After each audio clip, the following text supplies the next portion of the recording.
Hello, everybody. Welcome to the Landry Football Podcast. I am Chris Landry, and this is the weekly Landry Football Podcast. Excited to be joining you here and talking about the week that was in college football, the NFL. Got so much to get to today. We've got some great news about our good friends at MyPillow, our good friends at Odyssey, and LinkedIn, all big sponsors of today's show. So stay tuned for all of that. You're going to absolutely love what we've got to say. A couple of news and notes to get to. You've probably noticed as I have been hunkered down in coaching search work, we are trying to play a little bit catch up, both on the website as well as the podcast. We have um, decided to look at some things as we've mentioned to you here in about the past several weeks that we're looking to try to maximize things as I'm going in a million different directions, how to coordinate things a little bit better. And so we are looking at things. We've discontinued our relationship with Dickey Broadcasting. So the shows that we normally do, the SEC show and the conference shows, we're going to relook at that. I may do that for our members behind the paywall, but we're not going to continue that on a weekly basis. In that, we have mentioned as sometimes when you do so many shows, so many people miss this or miss that or which show it's on. And part of what I said I was going to do this football season was to try to experiment and do a lot of different things and then try to figure out what was going to work best as we got through the season. And we're kind of not completely through the season, but we're kind of at a point to where we need to kind of make some decisions. So we're going to continue with the Landry Football Podcast. Right now, we're doing it once a week. I'm going to meet with the folks that are the backers of the podcast, and we're going to see where we are in terms of our numbers and our support for this show is the highest of all of them, like by 20 times. And I think it's because people feel a little freer to talk about anything they want. Now, I've encouraged everybody to talk about anything they want. In all of the different shows. But sometimes when you're, doing shows and it's a little bit better, a little bit cleaner when you can get to the point and give people an option to go a number of different directions. And that's what I do. And we'll get into a lot of, in this show, a lot of things that I like to do and talk about on the pro and college level and mix it in a bit. So we think it's going to work well and a lot of an overlap with the different shows. And again, I think this is kind of the direction that at least I'm leaning towards going at this point. We have and will look at the possibility of doing this show more than once a week. It really depends upon the sponsorship and whether it's worth the while to do it. We've got LandryFootball.com, and there's a give and take there. There's a lot of stuff that we're going to be putting that you're going to get that information that you seek and that you love. But, a lot of it, we're just going to go ahead and put it on the website and you can have access to it there. And that'll be some audio posts, the written posts, what have you.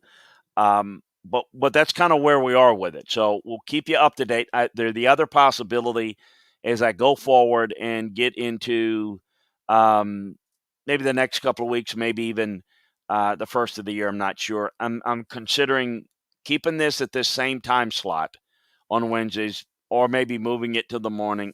I don't know. Certainly, regardless, we'll do it. If it's once a week, it's going to be on Wednesday. If we do it twice a week, we'll probably put it on Tuesday and Thursday. The good thing is that if you're listening to this live, or if you come in late during the middle of the show, you can always catch this as a podcast. And how do you do that? Go to LandryFootball.com. It'll be posted there. It'll show you where to sign up. Sign up for Landry Football Conference Call. It's all you need to do.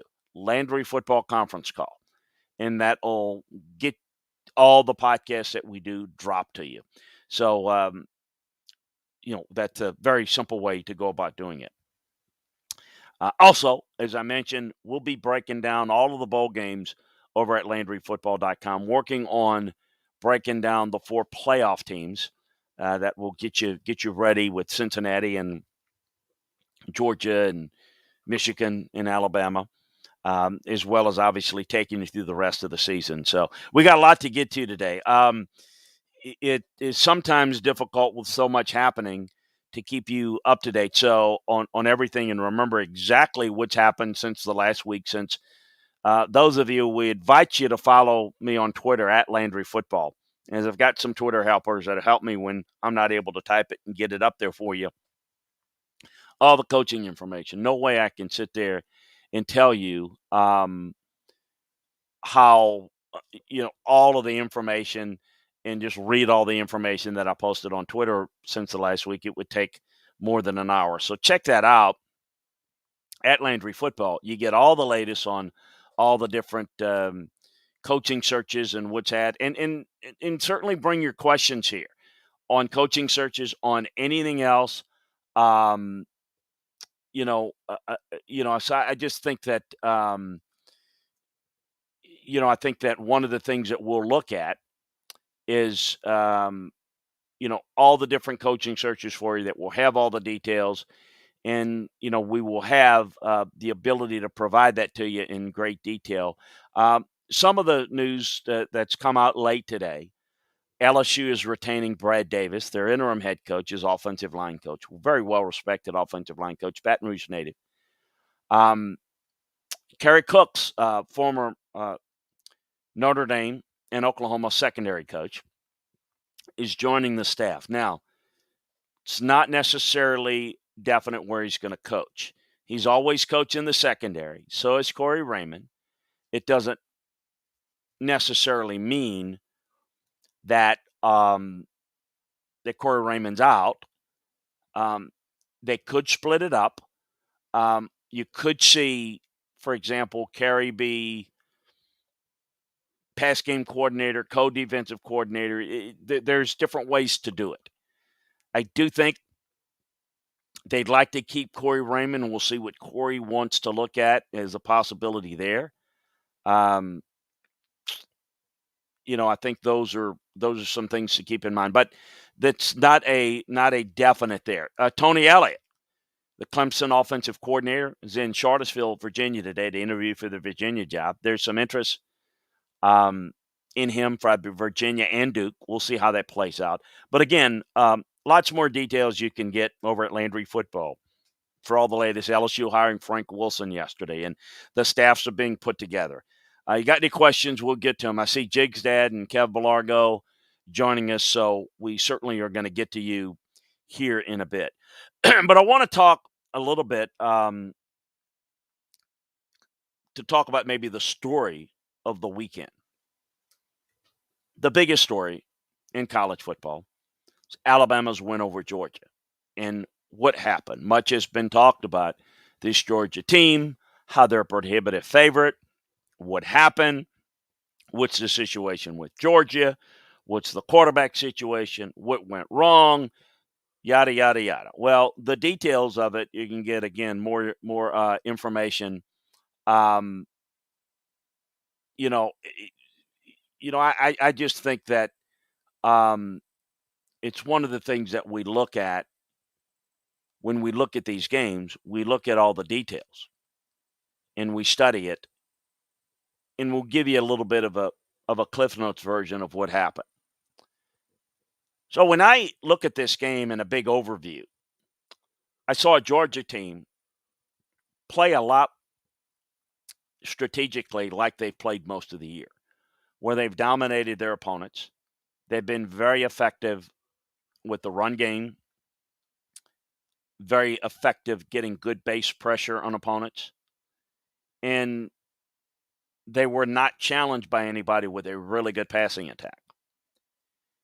And they played it, if you want to use the phrase, I'll use it, although I don't really like it, vanilla, basic, close to the vest. And Alabama played with a lot more aggression, a lot more creativity. It was clear to me that Alabama felt like they needed to do something a little bit more aggressive, a little bit more unique to try to challenge this Georgia team. We have seen the likes of Texas A&M, LSU, Auburn really do a good job causing a lot of protection issues for this Alabama offensive line. Why didn't Georgia have success? Well, one, Georgia's edge rush pressure, their base edge rush pressure, is not as good as maybe people might think. It's not as good as their interior pressure. And I just assumed, always dangerous to assume, right? But from a strategic standpoint, I clearly thought that Georgia would bring more edge pressure. They'd loop more pressure. They'd bring more blitz pressure, like other folks have had success. I get it. They're a little bit concerned about their secondary, but so have other people had it. You got to get pressure on the quarterback. You cannot allow Bryce Young time to attack downfield. He can beat you. And he's proven that quite a bit.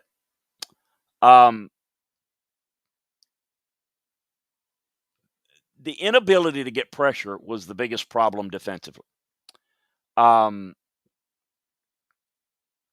just think that when you look at Alabama's game plan, they clearly said we're going to get the ball out of the hands of the quarterback quicker. We're going to work the screen game. We're going to try to wear out and keep that big, elite Georgia defensive front on the field a lot.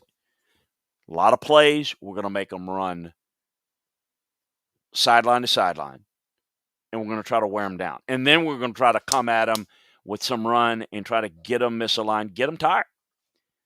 They really played it like the underdog role. They played it very aggressively. Like, we can't line up, move them off the ball. We can't protect them one-on-one. But here's what we're going to do. We're going to max protect some. We're going to get the ball out quickly on others. It was a great game plan. It's the game plan that we talked about last week that they needed to do. Get the ball out of the hands of the quarterback quickly, because you're not going to be able to sit back there and always play with a clean pocket. So the ball has to come out quick. You got to get the running game going. Get them into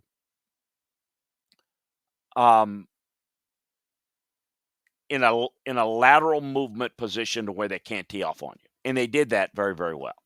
And then by doing that, they were able to attack downfield. And they were able to have a lot of success. They got big plays. Well, what if you're able to get Georgia to play from behind? How will they handle it?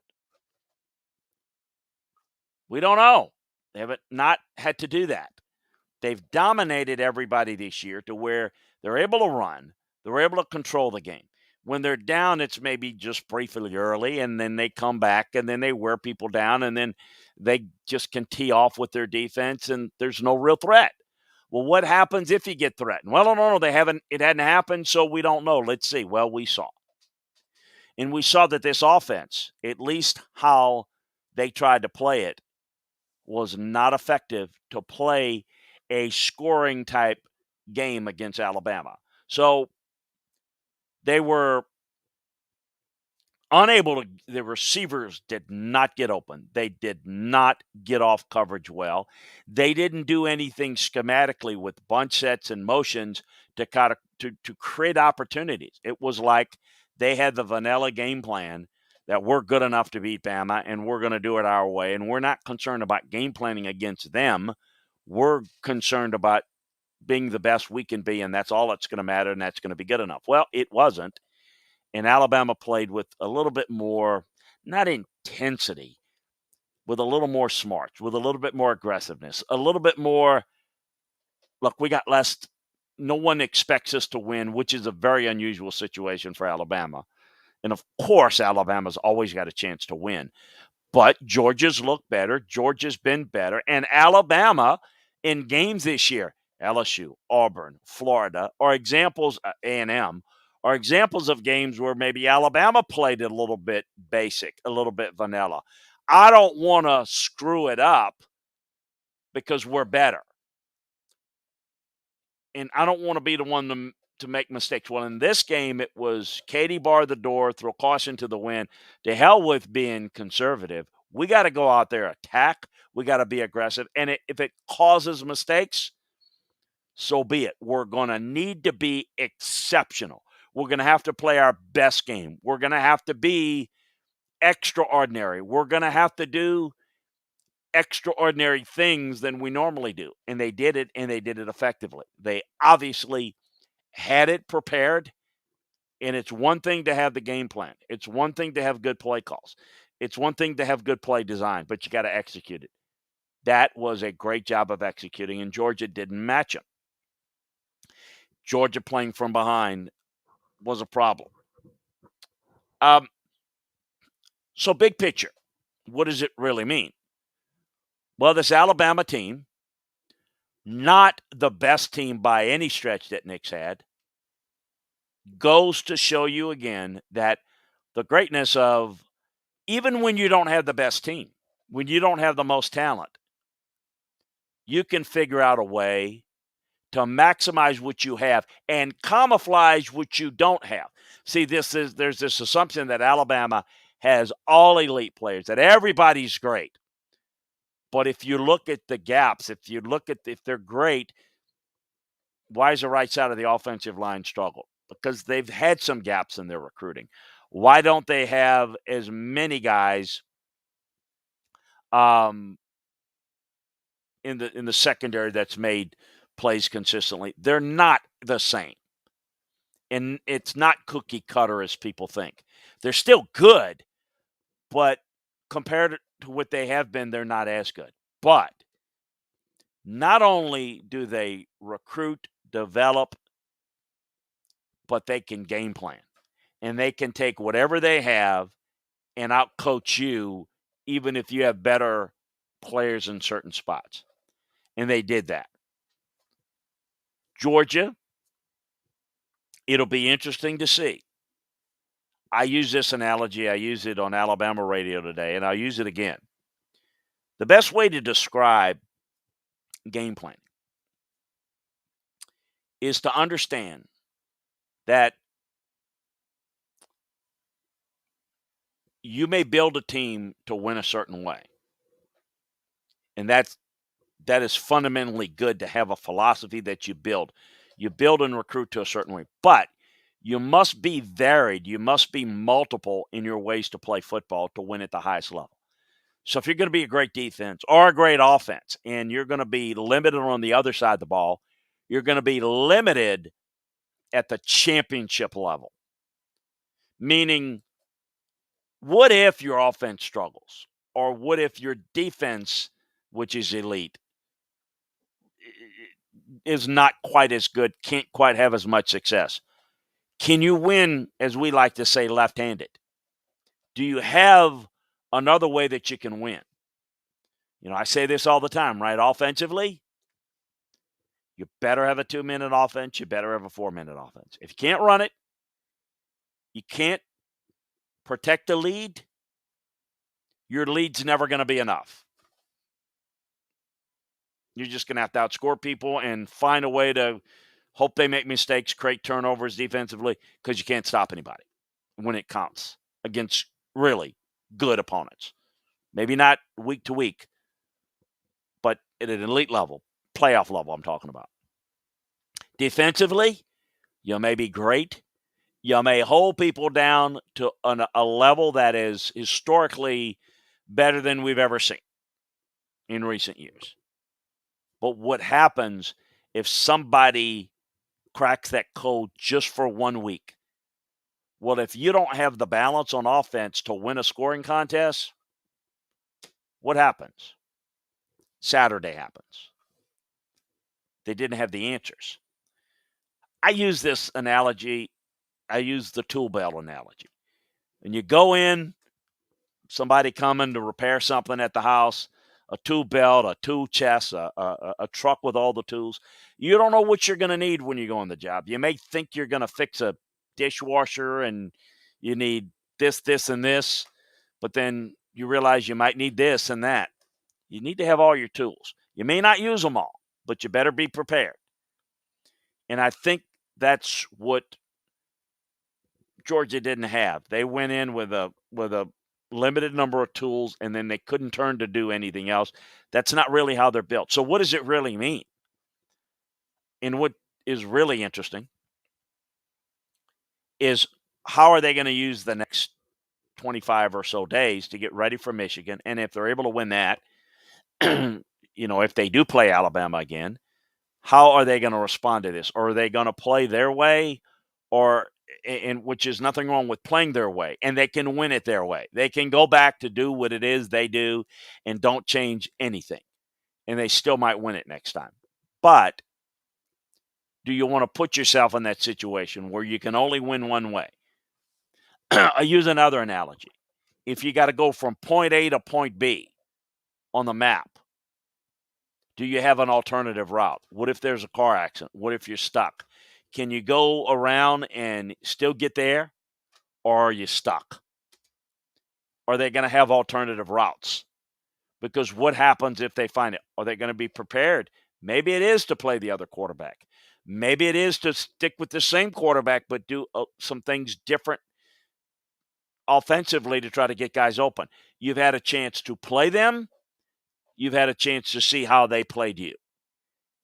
It is going to be an interesting coaching matchup if, and I say if, no guarantee, if Georgia and Alabama play again. So that is the look. We're going to get into more, but I want to tell you about my good friends at Odyssey. Have you felt like you're the last one out when it comes to sports betting? Don't know where to start? Understand where the market is moving, which smart bets are out there, and have fun listening while you're at it. BetQL Daily, sponsored by FanDuel, is the must-listen show for sports bettors and sports fans alike.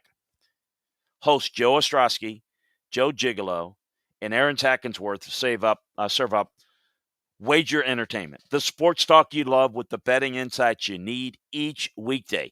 Find out where the market is moving across all of the week's biggest sporting events. Miss out on earlier games. BetQL Daily has you covered there too, with recaps from some of the biggest recent moments in sports. I like listening to them. You will too. If you're not sure where to start with sports betting, start with BetQL Daily, presented by FanDuel. Listen weekdays 9 a.m. to noon Eastern on Odyssey, Spotify, or your favorite podcast app.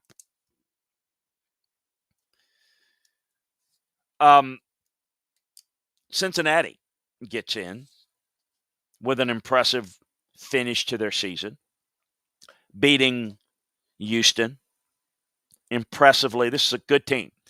Again, I'm breaking down all the teams. You can see the Cincinnati breakdown up on Landry Football. This is a really good team. I think people know now about their corners, but they've got a couple of good physical linebackers. They play a 3-3-5 look. They're going to present some challenges to Alabama. So to think, oh, boy, it's an easy matchup. They can beat Cincinnati. Yeah, they should beat Cincinnati. They probably have some real matchup advantages. We're going to get into that in the breakdowns over at LandryFootball.com. But this is a good team. And we'll challenge. They get their opportunity. It's big. There really wasn't much debate on how to stack these teams, how to seed these teams, in my view anyway. Alabama beat Georgia. It was the most impressive win. Look, Georgia had the most impressive season, but they got beat in the conference championship game. That matters. Alabama beat them. And no, Alabama didn't look good against Florida or LSU, but won, did lose to A&M. So at this point, everybody's got a loss. And so you're looking at losses, and I'm not saying they equally cancel them out, but Alabama clearly with the most impressive win. I think they deserve to be one. I do think Michigan deserves to be two. I'm not so sure that Georgia is not the second best team in the country, but Michigan might be, and it's close enough to where Michigan deserved to be two. They won their conference championship. They do have better edge rush pressure than than Georgia does. This is a really good team that Jim Harbaugh has. I'm excited for them. I'm excited for the Big Ten. I'm excited for that game. I think it's going to be a lot of fun. Georgia makes sense to be 3. I think they deserve, based upon their body of work of the season compared to Cincinnati, deserve to be 3 and Cincinnati 4. So the question about, and I've said it and I've mentioned it, and I don't think they're going to, quote unquote, they're going to separate the teams. I don't know how much of that is in play. I do think some of it is. How much, don't know. But it does play out. That is a clearly how they should be stacked in my mind. And so Cincinnati again, Alabama is kind of the way it should be. Oklahoma State lost their chance, didn't they? I mean, they would have been the only debate Sunday is whether Oklahoma State or Cincinnati gets in. If Oklahoma State had scored late and beaten Baylor, they did not. Falling off short again has Oklahoma State. So that is kind of the how things shaped up. In the other, we're going to get into some of the coaching searches and answer your questions, look at the bowl landscape, and get into some NFL talk here in a bit. But, some of the other matchups that I thought were real interesting, the ACC Pitt, impressive and taking care of Wake. Michigan, impressively beating Iowa, as I thought they probably would. The Big 12 we just kind of alluded to with Oklahoma State. The Pac-12. Utah, once again, beating Oregon twice in about 3 weeks, physically beating them at the line of scrimmage. I will say this, if we did have a playoff, how'd you like to play Utah right now? They're not a threat to win it all. They're a threat to kick somebody's ass the first round, and if not beat them, bruise them up to where they might not win the second game. I wonder, could you imagine if they ended up playing like a Georgia week 1 or something like that? It would be real interesting, but it's a really good team. I think that Kyle Whittingham's done a phenomenal job this year under unbelievable circumstances. I thought he's certainly deserving of national Coach of the Year consideration because of what he went through. Jim Harbaugh did a great job. Luke Fickell won it. This may be Nick Saban's best coaching job. A lot of people did a really good job. A guy that struggled down the stretch, but certainly came up smelling like roses, although he's not going to the Rose Bowl. Mario Cristobal in the sad game against Utah, lost again. Team looked completely out of sorts, unprepared, and manhandled physically. But Mario was able to land the Miami job. I know you've got some questions in the chat room, but a couple of things I will adjust to. This is what happens, though, when you have a coaching search that's not directed by really no one's in charge. You didn't have an athletic director. By the way, Dan Radakovich is wrapping up a deal. He will be leaving Clemson to go to Miami. So, listen, I think it's a positive and a calming of sorts to have an experienced, quality athletic director that also knows the school in Miami, and a head coach who's a great recruiter in a much needed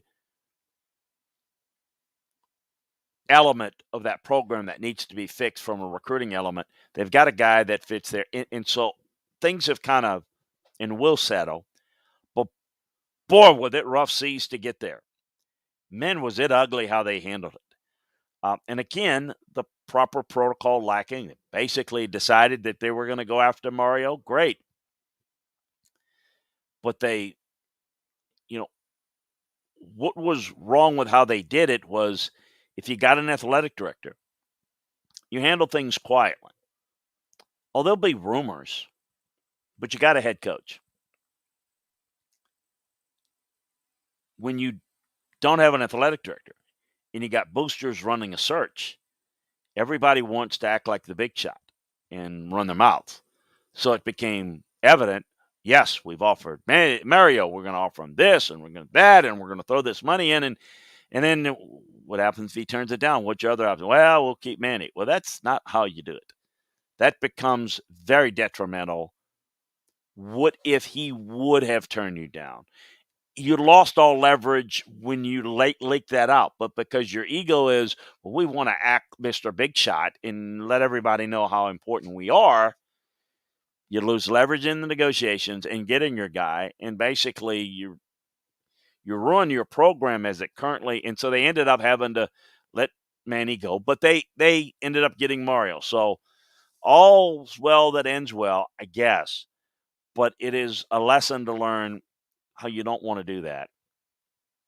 And if you're a president and you fire an athletic director and you've in a position to where you want to make a move from a head coach, you've got to get control of your program. Somebody has to be involved to handle this. It was just really, really poorly done. On the other side, Notre Dame handled their coaching search a little differently. Again, Jack Swarbrick, experienced athletic director, looked at the landscape. Brian Kelly left. He looked at a number of options he could have gone. Now, one of them certainly could have been Luke Fickell, who's not going to leave Cincinnati as they get ready for the playoffs. So we've talked about this before, that the college football calendar just really cripples your ability to do things. By the way, there's already some discussions, and I hope it happens, about they're thinking about moving back early signing day to January, which I think it should be moved to August. You've heard me discuss that. Or maybe even eliminate it, because that's the reason for all of this, expedited movements that's created a lot of chaos. And oh, by the way, we got signing day. Next week we do this, we'll be talking about signing day. So Notre Dame's in a position where they really can't wait for Luke, if that's who they want, and to decide if that's who they want, because the sit down and the discussions, I think you got to move forward. Well, they've got a guy in Marcus Freeman that they like. They don't want to lose. They like the continuity. Remember, they're not getting rid of Brian Kelly. Brian Kelly left. The program is in great shape, in large part to some of the people that are there. Marcus Freeman, Tommy Reese, two big reasons why. They've kept the foundation of the coaching staff there. They have promoted Marcus Freeman. Ideally, you'd like him to have a little more experience, like him to have some experience as a head coach. But sometimes decisions have to be made, and you move forward with this. And I think you give him an opportunity. He is a great recruiter. He is a great leader. It's very likely he could handle things very, very well. If he does not, then they'll have to move on accordingly down the road. But it makes a lot of sense with what they did. They did not hire an interim coach because I think they were pretty close to saying, hey, look, we're going to make this something that we don't need an interim. And so they clearly would have had to have had a plan. And I think the plan would have been, hey, like it is now, Marcus is going to be the head coach, and he's going to coach now in the bowl game. It would have been in the playoffs. So they handled it very, very smoothly. We'll get into that. We'll get into some look at some of the bowl games, some of the bowl matchups that are intriguing to me, just kind of the first glance things a little bit. I'm not going to – some of the different things that intrigue me. Oregon State, Utah on Saturday the 18th. Army, Missouri could be a very tough game for Missouri. Florida, UCF on Thursday the 23rd of December. Mississippi State, Texas Tech on December 28th. On Wednesday, December 29th. How about you, a little Alamo Bowl, Oklahoma, Oregon? New coach in Brent Venables. We're going to get into that. Got a question on that. But Oklahoma found their guy, and we'll talk about what I felt all along.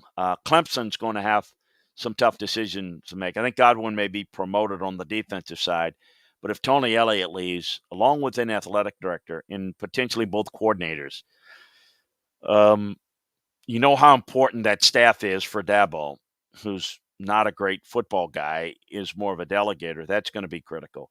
But Oklahoma with Brent Venables, Oregon, who does not have a coach, does not have a staff, that's going to be quite the challenge. So, but that game was intriguing for no other reason to see how things play out with Oregon. Got some updates, nothing that I can confirm yet, but Oregon's looking at a couple of different ideas. They do have an interest in Brian Harsin at Auburn. I don't know that the timing is right or that's something that Brian's going to do at this point. I don't think it's Chip Kelly's coming back for a return. I do think there's a strong interest in Dave Aranda. I don't think the timing is going to be right for him to leave Baylor, but who knows? Lots of money will be thrown at it, but that's going to be an interesting game. North Carolina, South Carolina on the 30th is intriguing. Purdue, Tennessee as well. How about Michigan State in Pittsburgh?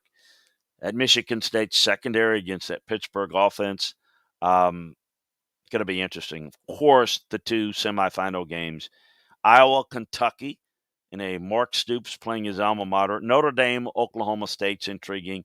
Ohio State, Utah, real interesting. Baylor, Ole Miss on the first as well. So that's some of my thoughts there in some of the bowl landscape.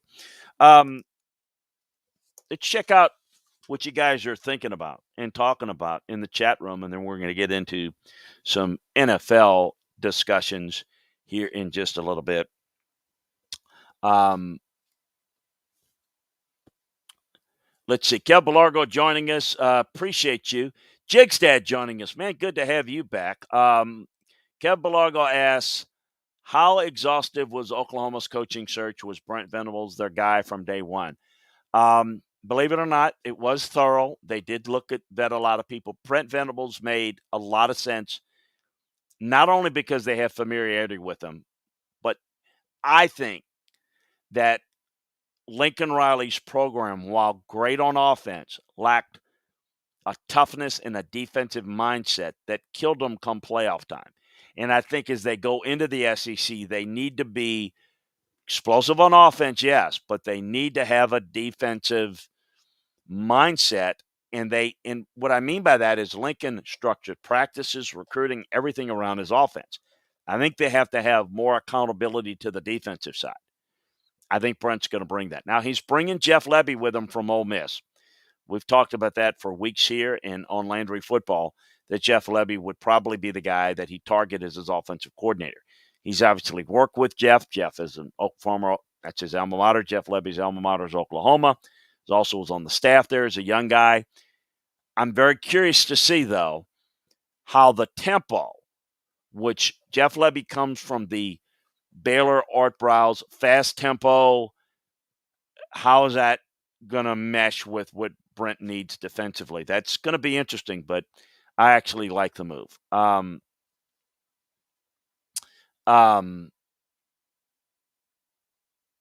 So let's see here.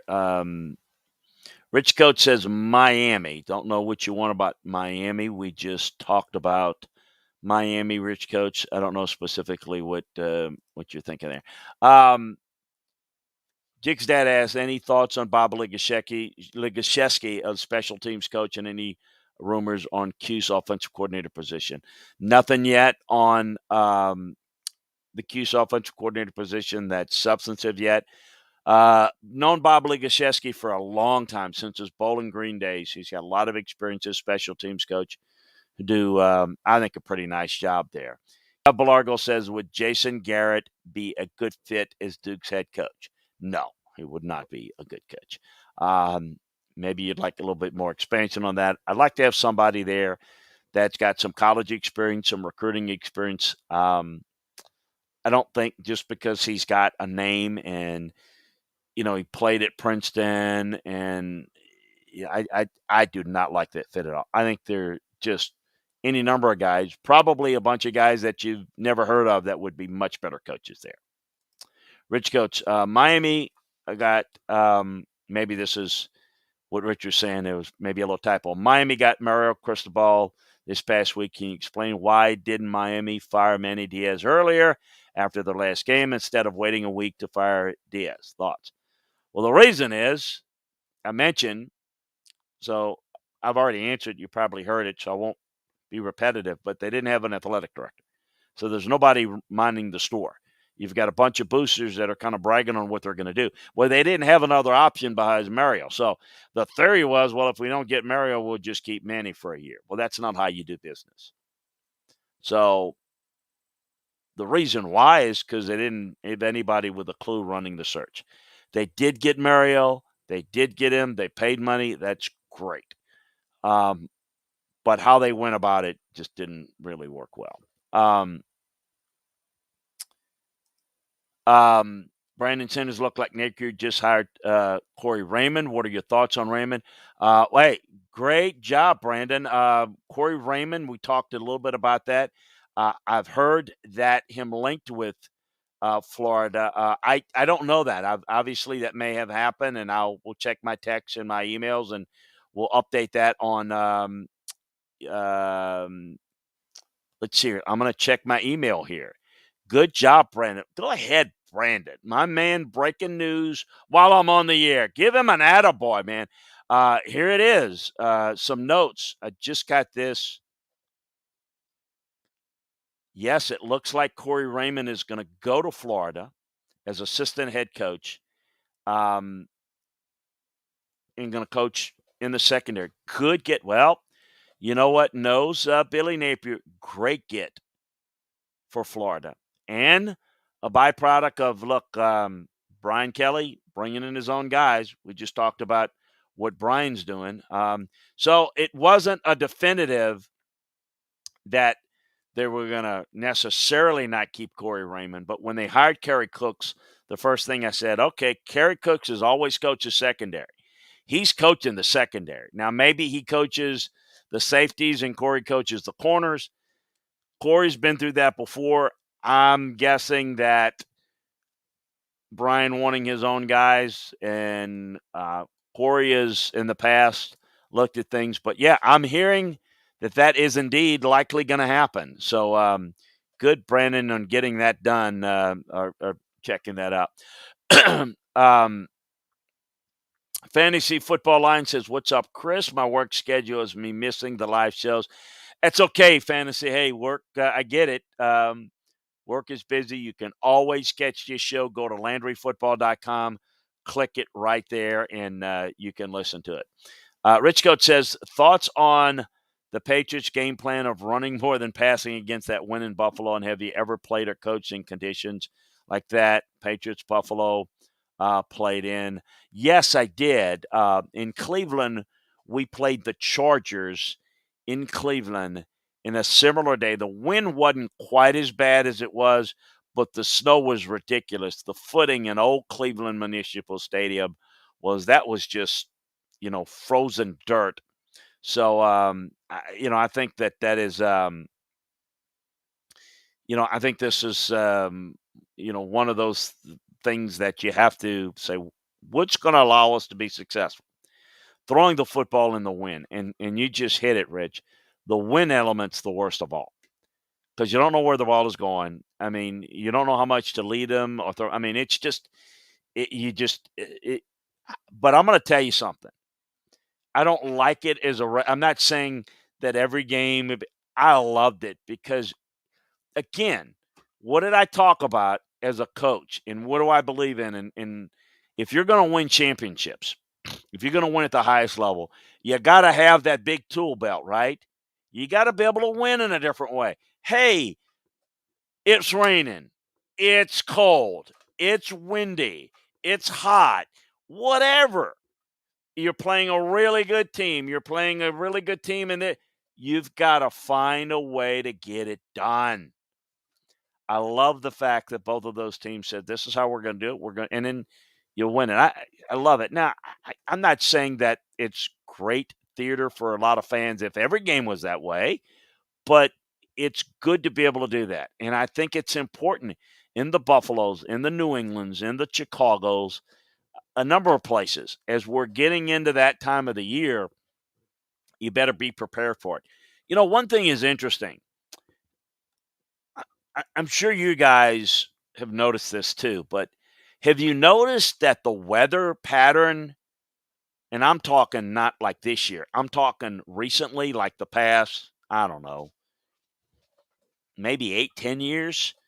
Do you notice that the weather patterns are different in that they're like a month and a half behind? Meaning, like, the for the most part, I know there are differences, but the weather in September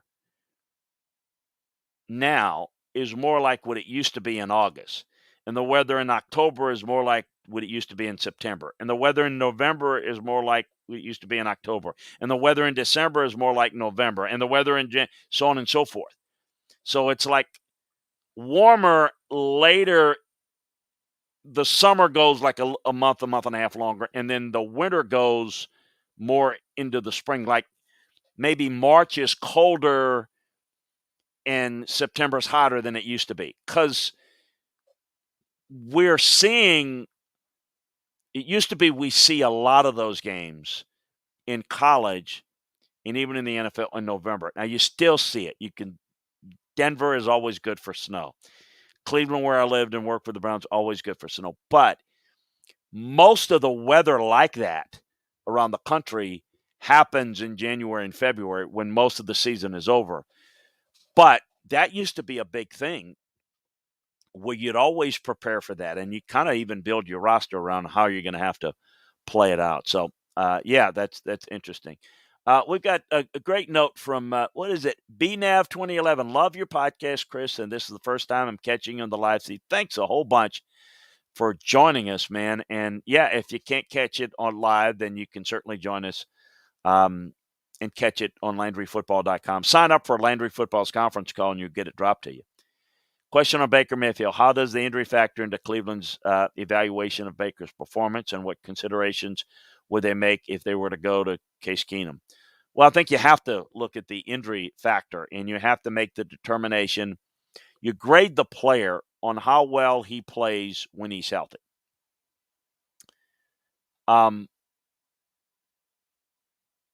But I think there's enough there to concern you, and I don't know if this is where you're going with it in terms of where you play him this year. Maybe you're going here, so I'm going to answer it in case you are.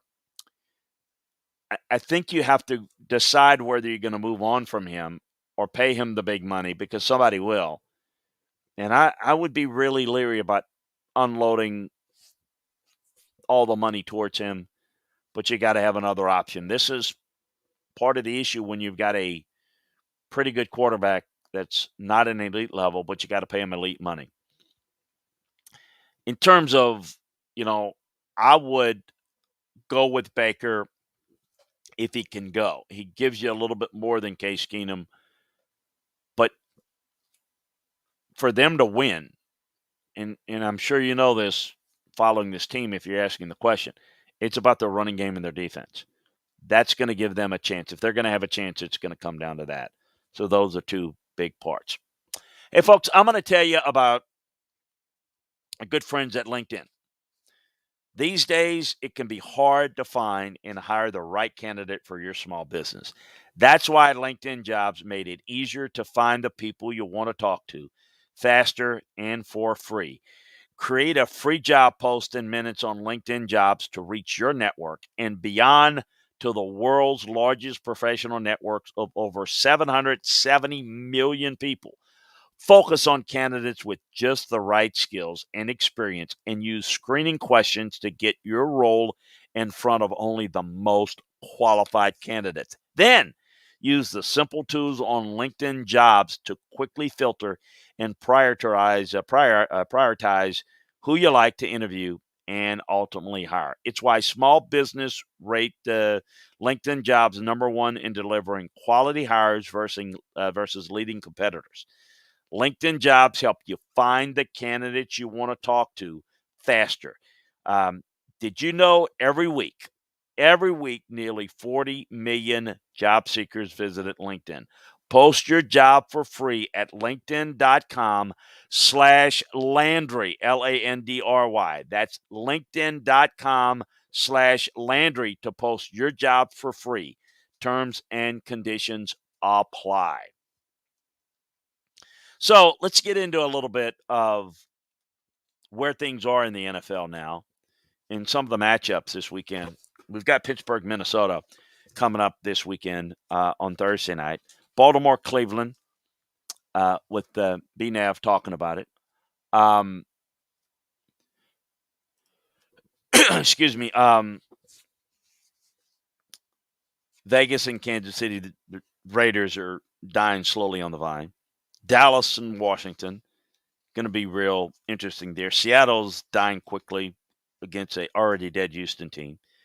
Giants, Chargers. How about the Niners and Cincinnati in the late afternoon? Bills, Tampa in the premier late game. And then on Sunday night, Chicago, Green Bay in Lambeau. That might get you a little weather there. And then the Rams and Arizona on Monday night. Indianapolis, Miami, New England, and Philly on bye weeks this week in Week 14 in the NFL. Looking at things right now, as you stack up, the AFC continues to be a jumbled mess in that I think New England's good. You have to start looking at them. And to me, consistency-wise, I think you can be good, but are you good enough to get to the Super Bowl? I look at New England and say, probably not. But then I look and say, who is? The only team that's better than they are consistently, and they've not been all that consistent, is Kansas City. I would favor Kansas City. I do think home field is going to be a pivotal part. But who do I trust in the AFC? Well, I trust Belichick and I trust New England, and I trust to a certain degree Kansas City. And we'll see who's healthy and how they finish. But I don't trust Tennessee. I don't trust Baltimore. I don't trust Cincinnati. I don't trust Buffalo. I don't trust anybody. Now, I do think this could be a year a team could shock. Maybe it's an Indianapolis gets hot or somebody like that. Maybe Baltimore does get it done. But there's not that the team to beat type of team in the AFC right now. We're going to get the breakdowns, all the breakdowns for you on all the games over at Landry Football. In the NFC is a little bit more intriguing. I still think that we've got to watch out for Tampa and see that they are more than likely to play their best ball as season comes to its conclusion. I do like what Arizona's done all year long. I think they're a huge factor. I think Green Bay, if they can stay healthy on defense with Aaron Rodgers, they're certainly a threat. I don't trust Dallas, but I think they're dangerous. I don't trust the Rams to go far. But I do think there are three teams, Arizona, Green Bay, and Tampa, that are teams that are worthy and capable of making the Super Bowl. So it's going to be interesting. Again, breaking down all the games for you inside the film room. So check it down over at LandryFootball.com as we finish out the week. The NFL is looking into a new interview process, a slight alteration of the interview process, as that coaching search process is not yet started. But they're going to allow some Zoom interviews for guys that are still in playoffs, which I think is important, and I think it's essential. Because even in the NFL, there's difficulty, and a guy that's having success and going deep into the playoffs has a rougher time getting a job because he's extending into the playoffs. I think this might allow a chance for a guy to get at least a Zoom interview, and we'll see how that plays out. As long as he gets that the current coach is fired and he gets permission from the candidate on wherever the candidate's working.